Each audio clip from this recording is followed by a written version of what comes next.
No,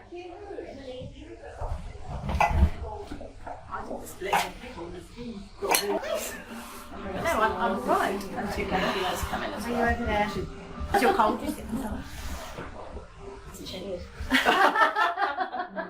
So once we're all here, I'm just going to talk a little bit about introducing the book and why I wrote the book, and then I'm going to talk about some top tips for managing menopause symptoms. Okay, so welcome to the lovely Sheen Mill for the first of my book launch events. So you're very welcome, and I think it's a bit of an exciting week getting the book out there. I just want to talk a little bit about the book and why I decided to write it. Because a lot of people have said to me, why have you written a book on that subject? And part of the reason is, they always say to you, write about what you know about. And I'm at that age where I now know quite a lot about menopause, so I thought that would be a good subject for it. And the other thing is that some of you know me that I work as a cognitive hypnotherapist, and I've worked with quite a number of women on symptoms that are related to menopause. So things like weight loss, loss of confidence, sleep issues, anxiety, and these can all be symptoms that go with getting to that age. So I thought, okay, I know about that, that's what I'm going to write about. And then I was starting to look myself. When I hit my 40s, I started to think, what will my menopause be like? And I think most women, when they get to that age, look to their mothers and think, what was her menopause like? Some mothers will tell you. My mother had a hysterectomy when she was in her late 30s, so she was no help at all. And this was at a time before things like HRT or any kind of other support, so she was no good. I wasn't going to ask her. My aunt, her sister, I knew that she went from being very slim to putting on a lot of weight, and she had migraines. I decided I definitely didn't want to go that way. So if you haven't got those sort of female relatives, where do you look next? So then I started talking to friends, and I found women actually a little bit reticent about talking about menopause. When you're young and you hit puberty, it's one of those things, it's almost like a badge of honour, when your periods start. It's all, this happened to me and this was my experience. And as girls, you tend to talk about these things quite a lot. But I have found with women that they tend not to talk about menopause so much. And I'm not sure if that's an issue of ageing, or I don't know whether it's just somehow more personal. But I did find that other women were a lot more reticent in talking about what they were experiencing. And then I started reading books, and I found that books tend to go one way or the other. They either say, this is all about HRT or bioidentical hormone therapy, and if you don't do that, you must be crazy. And then there's the other books that say definitely don't do that, and if you do that, you must be crazy. So, there didn't seem to be any middle ground with it. And what I wanted was a book that told me all of the options, that sort of discussed the pros and cons of HRT, because, whether that would be right or not, but then told me everything else that I could do, because I tend not to believe in magic bullets for things. If you take medication, there's nearly always some side effect or knock-on, and I'd rather do something positively for myself that's not going to have anything like that to do with it. So I did start to look into other therapies I could use, and as a hypnotherapist, how effective hypnotherapy was in dealing with menopause symptoms. And there's quite a lot of research about how visualization can help you to reduce hot flashes, that it's very effective if you can visualize things that are cool. I don't know if you've ever done this, but if you've been sitting there in the evening and one of those David Attenborough things comes on about penguins or the Arctic, and you start kind of, what's the temperature dropped in here? Because your brain automatically starts to think, that must be really cold, and you start to get all those really cold feelings. And so just by being able to picture something really cold, it can start to drop your temperature. I also thought, you know what, I don't think Paul McKenna's ever going to write this book about menopause. He's written the one about the smoking, he's written one about the weight loss, he's written one about confidence. I think if he wrote this one, I'm not sure people would take it very seriously. So that's why I decided to write this particular book and some of the things that I've put into it. So the structure of the book, what I want it to be like is like a knowledgeable best friend. I want it to be like somebody that you would talk to and you tell them what was going on and they would understand and say, okay, so here's some of the things that you might think about doing.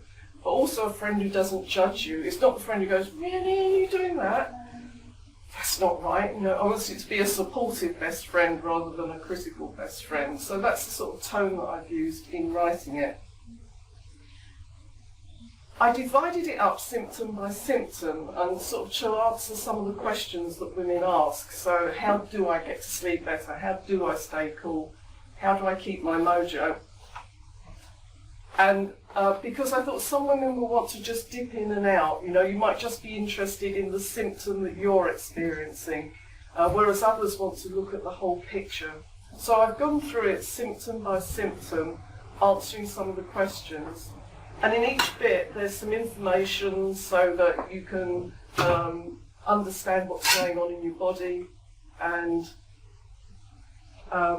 so there's information, there's some advice on nutrition, exercise, lifestyle, and then there's some techniques, some hypnotherapy type techniques or neuro-linguistic programming, things that help you, that help your mind, to help your body. So each chapter has something like that in it. Those are the cool solutions that are at the end of it. Some tips, advice, and then these cool solutions.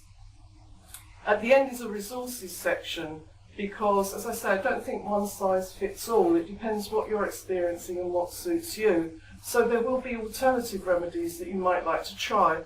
And most of the ones that I've put in the back there are things that I've tried and have found quite helpful. So things like homeopathy, Reiki, acupuncture. It depends what suits you. And of course, a lot of these therapies are available at S-Retail. So that's sort of the structure of the book. And then because you can't get everything into a book, on the website then there are some bonuses. When you click through, there are 2 visualization hypnotic trances that you can listen to at night that can, there's one there that helps you to cool down and there's another one for weight loss. And there's a workbook as well. Workbook sounds a bit, serious, like, you've got to do your homework. But it's so you can record things in it, because if you start to make changes in your diet or your exercise, or you start doing other things, trying other therapies, how do you know they're working? If you start knowing where you are at the moment, what sort of symptoms you're getting, how intense they are, then as you start to make changes, you can see whether they're working or not, and you can see whether you could try something else. So there's the workbook, there's the 2 recordings, and then I've added in an e-book which is about managing stress positively. I'm sure none of you are at all stressed. But if there was ever a situation in which you were stressed, you could have a look at this book and it gives you some tips on stress. So that's a bit about the book. I've gone for this sort of red to blue cover on it because that's that hot down to cooling down. And so I hope as you read it, you cool right down. So then I've done some top tips for you. 10 top tips. We've always got to have 10, haven't we? So the first top tip is about being well informed. And that's partly it's about being informed about where you are at the moment.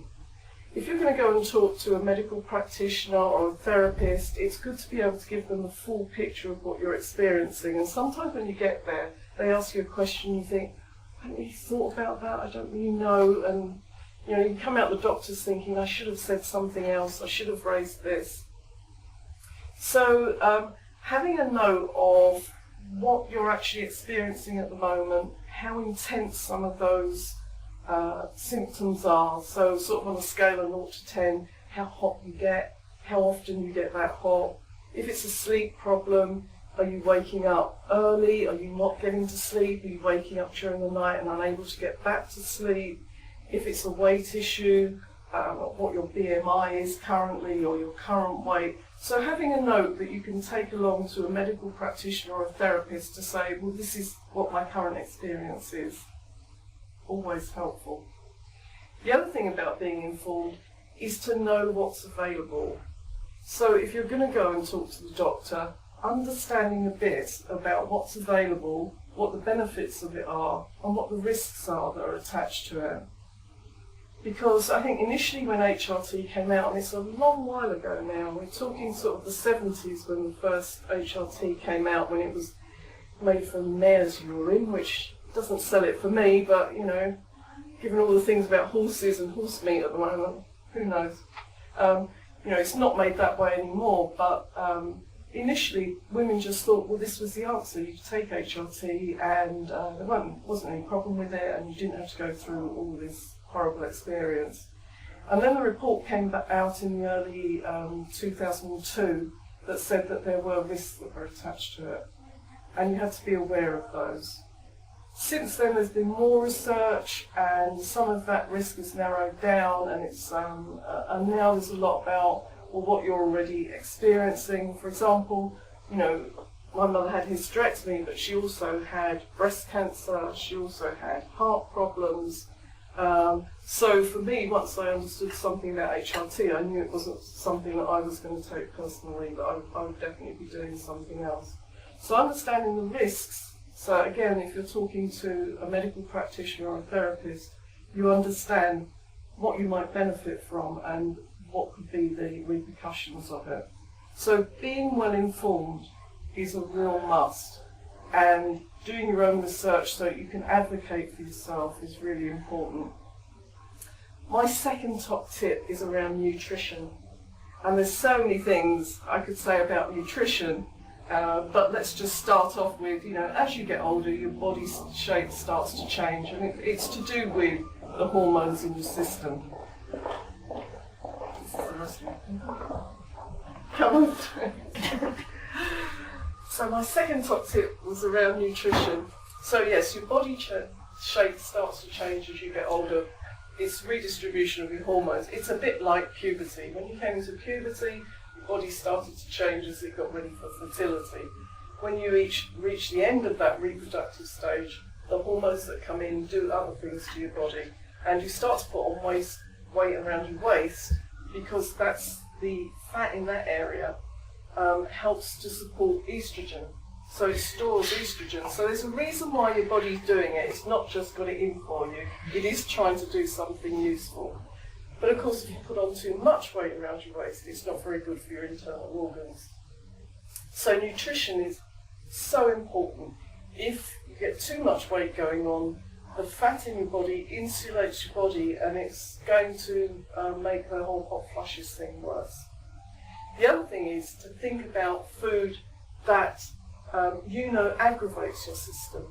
So I know that if I eat beef, it heats my body up. I don't know if anybody else has ever experienced that, but there are some foods that you eat that make you feel hotter. And I know beef is one for me. I think chocolate is another one. I'm in denial about chocolate. I think it could be an issue, but I'm definitely in denial about it. Some people find spicy foods aggravate them, or eating ginger. So if you start to keep a journal of what it is that heats your system up, you can start to eliminate or reduce some of those things from your diet. The other thing is to notice the things that actually help you and support you. Just as I started to have hot flushes about 3 years ago, I went on holiday to Japan, and I ate traditional Japanese food all the time I was there. And in 2 weeks I didn't have a hot flush. I was eating fish, I was eating a lot of soya products, I wasn't eating a lot of meat, I was drinking a lot of green tea, and I just knew immediately that this was doing a lot of good things for my system. They don't have hot flushes, do they, Japanese? They don't go through the symptoms. They don't even have a phrase for it, because they just don't have it. So that tells you something about Japanese diet. Sadly, I find it difficult to eat grilled fish for breakfast in the morning, but it's definitely, if you want to go that way, it's really useful to cut down on the amount of meat that you're eating and eat more fish. There are other countries where they really don't get hot flushes, where they eat a lot more of lentils and chickpeas. If you've got a lot of those in your diet, it increases the isoflavones that you're taking in, and that reduces the hot flushes as well. Some of these things you have to be careful if you can treat it for cancer, because they do actually increase the amount of the estrogen in your system, so you do have to be careful with some of those things. So definitely look at your nutrition. The third one is what we talked about right at the beginning, about drinking more water. So important to stay hydrated. Now, it doesn't have to be water, but non-caffeinated drinks. If you drink a lot of tea or coffee, it does heat your system up. And caffeine's not particularly good for your system now. I've got quite a sensitivity to caffeine, so I drink a lot more water anyway. But I've found since I've been talking more about weight loss issues, I don't go out now without a bottle of water. Because if you get to the supermarket and you're thirsty and you haven't got any water with you, your stomach or your brain gets the signal, I don't know if I'm hungry or thirsty, and you start to walk around the supermarket, and if you're a little bit hungry, you put things in the basket that you wouldn't if you weren't hungry. So I find if I have a drink of water before I go in the supermarket, my brain thinks, I'm okay, I've had a drink, that's all good, and then I can buy the things that are on the list rather than the things that my brain says, let's have one of those. So really good idea to stay hydrated, it's good for your skin, it's good for your system. The third thing is around lifestyle and exercise, really. Well, let's start with lifestyle. I'm sorry that alcohol isn't particularly good for you. No, don't throw me out now. But alcohol's got a lot of empty calories in it. It's not giving you any nutrition, but it's adding to the calories that you're taking in. So I'm not saying rule it out completely, but just watch alcohol intake. Also, the other thing with alcohol is that when you drink it, it disinhibits you. So you tend to eat more if you're drinking alcohol. You forget what you've eaten. Well, it depends just how much alcohol you've had, but it tends to disinhibit you and you will tend to eat more than you would normally. So reducing the alcohol is good. Smoking, stopping smoking, always good for you, and it's amazing how quickly you get the results, the positive results from stopping smoking. Within a day, your system is starting to recover. Within a year, you're in a much better shape, and within 10 years, you're almost where you were before you started smoking at all. So if anybody's a smoker, giving it up would be a very good idea. Exercise. It's about getting a mixture of the cardiovascular exercise and the muscle exercise as well. I went to see a nutritionist the other week. He thought I was in reasonably good shape, but I needed to do more resistance exercise. So I've gone to the gym now, and they've loaded me up a new exercise pattern on my key, which is, I'm finding quite testing actually. But it's a mixture now of running, cross-trainer, and doing some weights work as well. Because if you build the muscle up, the muscle helps to burn off the calories as well.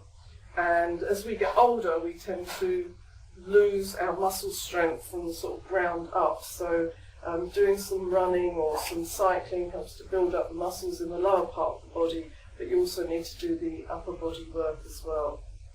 It's always a bit of a debate about how much, how long. Well, I try and do sort of a half an hour in the morning. I get my Wii Fit out, because it is about what you can fit in during the day. I do half an hour on my Wii Fit in the morning, and then on the days that I'm going to the gym, I'll do about 3/4 of an hour to an hour at the gym, just to do all the upper body work as well. Hoping to see some benefits from it. So the other thing is to think about food supplements. You may not get everything that you need from the food that you're eating, and there are things like the omega-3 fish oils that can really help support your system. Other vitamins, it really depends on what you're experiencing. We tend to not get enough vitamin D in our diets now, and vitamin D is really important. One of the reasons we don't is we synthesise it from sunlight, and because we all wear lots of suntan creams, we don't get the sun on our skin that we used to get. And vitamin D is really helpful in terms of keeping pain under control. So if you find you're getting aches and pains, then think about vitamin D. Keeping your mind active. As we get older, some of us start to experience sort of lack of concentration. And particularly if you're having sleep problems, it can start to lead to lack of concentration as well. So there are some very simple things. You don't have to do Sudoku. I've never done it. I'm sure it's fun, but it's not my thing. But puzzles, okay. There are very simple things you can do, like moving things into different positions around the house. You get into very simple brain patterns where you know where everything is, you don't have to think about it. You know where everything is around your computer, you know what's in which drawer. It can help to challenge your brain and get it to develop in different ways if you put things in different places. So you have to think about where they are. Already. It's a bit of a challenge to your memory. So just Actually, it comes to something. glasses, isn't it? How do you move the glasses? They're everywhere. They're never where you want them. I've got about 10 pairs now, glasses all over the place, and they're interchangeable with my husband's glasses as well.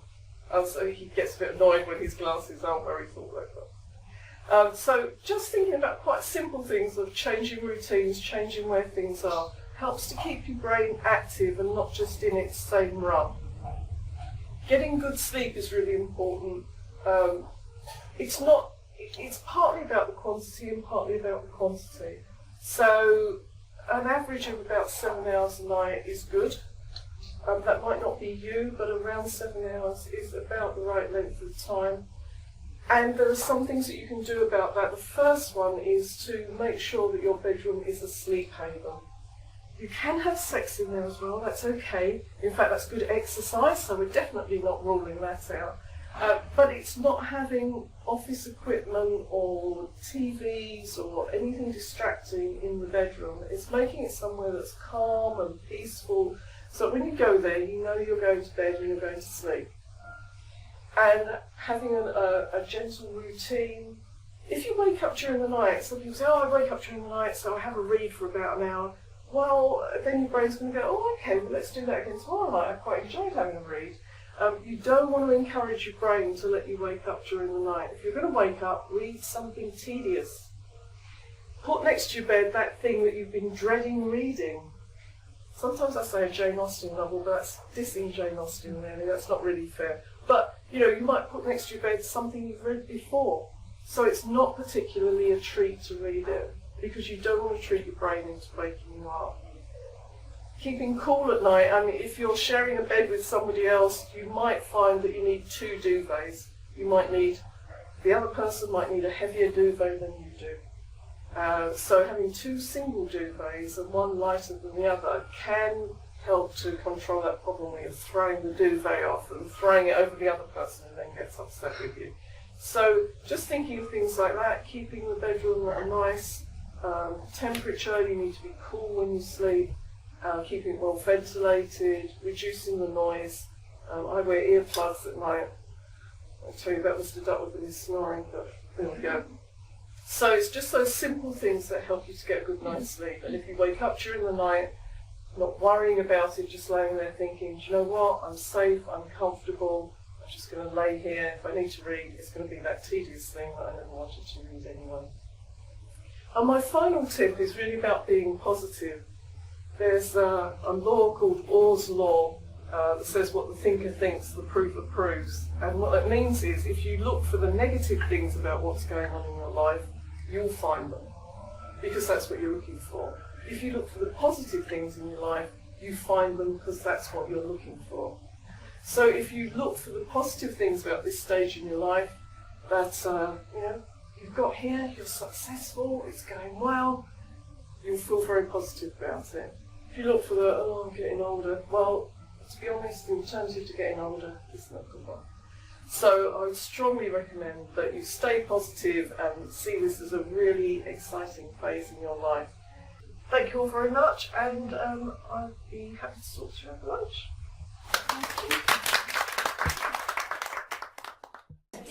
So to you.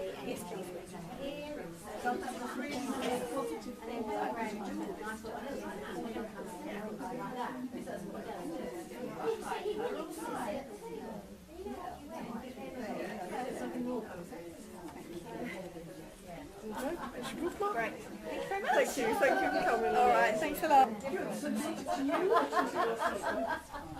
It's me. It's a Karen. Yeah, thank you. Sorry, Karen. K-A-R-E-N, Karen. The nicest thing about cycling, I know